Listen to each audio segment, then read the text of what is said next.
I'm Mark Lux, Extension Weed Scientist at The Ohio State University. I'm standing in one of our Marestail research plots where we're looking at residual control of Marestail, the difference between various pre-emergence herbicide treatments and how long they last.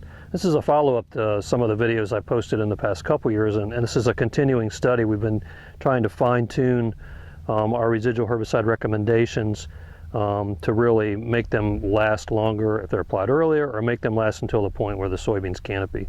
What I'm doing here today is just pointing out some of the differences between Marestail that have come through the canopy versus those that are underneath that probably will still be suppressed. Keep in mind that really the goal of any weed control program, and for Marestail it's no exception, is to control weeds up until the point that the soybeans canopy. And after that point, really the soybeans and any weeds that emerge underneath there are really very good at shading out late emerging plants. The same goes for Marestail. Now we're having one of those years. Marestail has a very broad emergence pattern, and we have seen a lot of Marestail emergence in late June over the past couple of weeks. A couple of these studies we had here we thought were a bust, and then all of a sudden about the third week of June we just had a tremendous amount of Marestail, and we can still see some nice differences showing up. Essentially all the Marestail here was burnt down equally. These herbicides were applied pretty early. What I'm really pointing out here in this brief video is you can see a couple different things. You can see between our plots here what the Marestail pressure is, where we don't have any residual. You know, we can have beans this tall or even later in the season that we do see Marestail start to poke up through, and the question always is, you know, when do those Marestail come up? And my impression usually is that when you look at a Marestail plant like this, it obviously is going to get taller, or one even down in here that's getting enough light that's going to get taller, and you're going to see that above the beans. One thing to keep in mind is those are not as competitive as the ones that are large that have been there all season and are not going to produce quite as many seeds. But those are plants that were able to get some size and take off really before the soybeans canopied. As I said, it's July 2nd. These soybeans canopied just over the past week. And so they're starting to shade out the small ones. So those are typically, I think, what you see. Those plants got started when there was still a lot of light coming down through.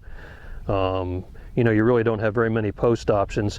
What you hope your pre-emergence program really does, and this plot over here you can see obviously is a more effective program, is we're still seeing a lot of Marestail come through here late. So as I rated these over the past couple weeks, you know, we started to see a lot of Marestail like this. They're still coming up. They're small plants. In some cases they're a little bit larger, something like that. I'm always amazed the soybeans are actually really able to outcompete those and suppress those smaller plants that are down in the dark really much better. It's always questionable whether a plant like that's going to come up through, but I do give the soybeans a lot of credit. We've had plots that we rated, you know, as soybeans canopy, we rated them 70 to 80% control of Marestail, and I've thought, well, you know, they're going to come through, and then we come back at harvest and they're 90 to 100%. But again, you know, that works when the soybeans are canopying as those small Marestail are emerging. So really, when you look at a plot like this, especially in the type of Marestail pressure we have, this is a successful residual approach, and we'll follow up with this at harvest and kind of walk through these plots as we did last year and kind of describe the differences. We have combinations of Valor with Metribuzin, Authority with Metribuzin, and we have some sharpened treatments at higher rates. So we have some really nice differences showing up, and we'll post those results and make a video later in the season.